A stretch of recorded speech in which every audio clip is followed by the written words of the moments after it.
Welcome to Raj news. నేను తేజస్వి. వివరాల్లోకి వెళ్తే విశాఖలో అంతర్జాతీయ మహిళా దినోత్సవ వేడుకలు ఘనంగా జరుగుతున్నాయి. ఉమెన్స్ డే పురస్కరించుకొని జిల్లా అధికార యంత్రాంగం వివిధ రంగాల్లో సేవలు అందించిన వారిని గుర్తించి ప్రోత్సహిస్తోంది. అయితే మహిళల పట్ల సమాజంలో ఇంకా వివక్ష కొనసాగుతూనే ఉందని కొందరు మహిళలు చెబుతున్నారు. ఇక ఇదే అంశానికి సంబంధించిన మరింత సమాచారం మా ప్రతినిధి కిరణ్ అందిస్తారు. ఉమెన్స్ డే సందర్భంగా విశాఖలో ప్రభుత్వం పెద్ద ఎత్తున ఈరోజు అంతర్జాతీయ మహిళా దినోత్సవాన్ని నిర్వహిస్తుంది. దీనికి సంబంధించి మహిళలు ప్రపంచంలోనే ఈరోజు పురుషుల కంటే అత్యధికంగా అన్ని రంగాల్లో కూడా ముందుంటున్న పరిస్థితి. ఎక్కడా కూడా మహిళలకు కావలసినటువంటి కనీస మౌలిక సదుపాయాలు కానీ వాళ్ళకు కావలసినటువంటి హక్కులు కానీ పూర్తి స్థాయిలో ఇంకా రాలేదని చెప్పి ఆవేదన వ్యక్తం చేస్తున్న పరిస్థితి ఈరోజు. అయితే ఈరోజు అంతర్జాతీయ మహిళా దినోత్సవం నేపథ్యంలో ఈరోజు మనతో కొంతమంది మహిళలు ఉన్నారు. ఈరోజు విశాఖపట్నం ఏయూ కన్వెన్షన్లో జరుగుతున్న గవర్నమెంట్ ప్రోగ్రామ్స్ సంబంధించి కొంతమంది మహిళలు మనతో ఉన్నారు. వాళ్ళని అడిగి మంది సమాచారం తెలుసుకుందాం. మేడం గారు చెప్పండి, ఈరోజు ఇంటర్నేషనల్ ఉమెన్స్ డే. ముందుగా రాజ్ న్యూస్ తరఫున మీకు మహిళా దినోత్సవ శుభాకాంక్షలు తెలియజేస్తున్నాం. ఎలా అనిపిస్తుంది మీకు ఈ ఉమెన్స్ డే? అందరికీ నమస్కారం అండి. ఇప్పుడు ఈరోజు ఉమెన్స్ డే సందర్భంగా ముందుగా అందరికీ మహిళా దినోత్సవ శుభాకాంక్షలు తెలుపుతున్నానండి. అయితే ఈ రోజున ఈ మహిళా దినోత్సవంకి ఒక ప్రత్యేకత ఉన్నది. మెయిన్ మా జీవీఎంసీ తరపున, మా విశాఖపట్నం తరపున మహిళలందరూ కూడా ఇక్కడ గ్యాదర్ అవ్వడం జరిగిందండి.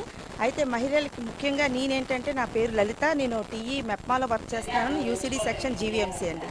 అయితే ముఖ్యంగా ప్రతి వెల్ఫేర్ సంక్షేమ పథకాలు కూడా అన్నీ కూడా మన జీవీఎంసీలో పరిధిలో ఉంటాయి. అందులో ముఖ్యంగా యూసీడీ సెక్షన్ నుంచి అనేక సేవలు అందిస్తున్నామండి వాళ్ళకి. ఈ సేవలు ప్రత్యేకించి ప్రభుత్వం వారు అవ్వచ్చు, లేకపోతే సామాజికంగా అన్నీ కూడా మహిళలకి ప్రోత్సహిస్తూ అనేక కార్యక్రమాలు చేయడం జరుగుతుంది. ఎందుకంటే ఒక కుటుంబం బాగుపడాలంటే మహిళలు సాధికారత ఉంటే కుటుంబానికి చేయూతనుంటుందని దీని మీద మహిళలకు సాధికారత కోసం ప్రభుత్వం ఎంతో కృషి చేస్తుంది. మీరు జీవన్సీ తరఫున ఎంతో యాక్టివ్గా ఉన్నారు, ఓకే, సేవ అందిస్తున్నారు. కానీ ఇప్పటికీ కూడా మహిళలకు కావాల్సినటువంటి శక్తి సామర్థ్యాలు కానీ లేకపోతే ఇంకా పూర్తి స్థాయిలో 13 గంటల పనిదినాన్ని కొనసాగిస్తూ ఈరోజు చట్టసభల్లో చేస్తున్న పరిస్థితి నెలకొంది. అయితే సమాన పనికి సమాన వేతనం అని చెప్పి మరోవైపు మనం చూసుకున్నట్టయితే డ్వాక్రా మహిళా సంఘాలు కానీ లేకపోతే మిగతా వాళ్ళందరూ కూడాను ఐద్వా వాళ్ళు కానీ అందరూ ఆందోళన చేస్తున్నారు. దీనికి ఏం చెప్తారు సమాధానం? అది స్మార్ట్ వర్క్ చేసుకోవాలండి. ఇప్పుడు 13 గంటలు అనేది ఏంటంటే అది మనం చేసుకునే విధి విధానాలు బట్టి ఉంటుంది.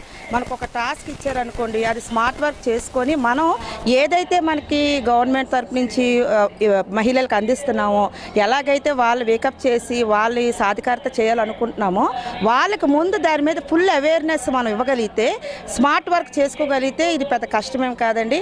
ఈ 13 గంటల దినాలనేది మరి ఒక ప్రాజెక్ట్ ఎవరికైనా మహిళల వరకు చేరాలంటే కొంచెం టైం పడుతుంది కాబట్టి ఆ వ్యవధి తీసుకోవచ్చు. బట్ ఈ పరంగా మన సేవలు అందించడంలోని మన తాలూకా ఎంత ప్రాముఖ్యత ఇస్తున్నారని దాని మీద మనం చూసుకోవాలి తప్ప ఈ దినాల కోసం అయితే మనం అంతగా ఆలోచించవలసిన పని లేదండి. మేడం గారు, మీరు చెప్పండి, ఈరోజు మహిళా సాధికారత అనేది పూర్తిగా సాధించామనుకుంటున్నారా? ఏదైతే ఈరోజు అంతర్జాతీయ మహిళా దినోత్సవం, మీ అభిప్రాయం ఏంటి? మహిళా సాధికారత అనేది ఏంటంటే, అందరికీ నమస్కారం అండి. ఈరోజు మహిళా దినోత్సవం సందర్భంగా అందరికీ మహిళా దినోత్సవం అండి. అయితే మహిళా సాధికారత అనేది 100% అయితే మాత్రం సాధించలేదండి.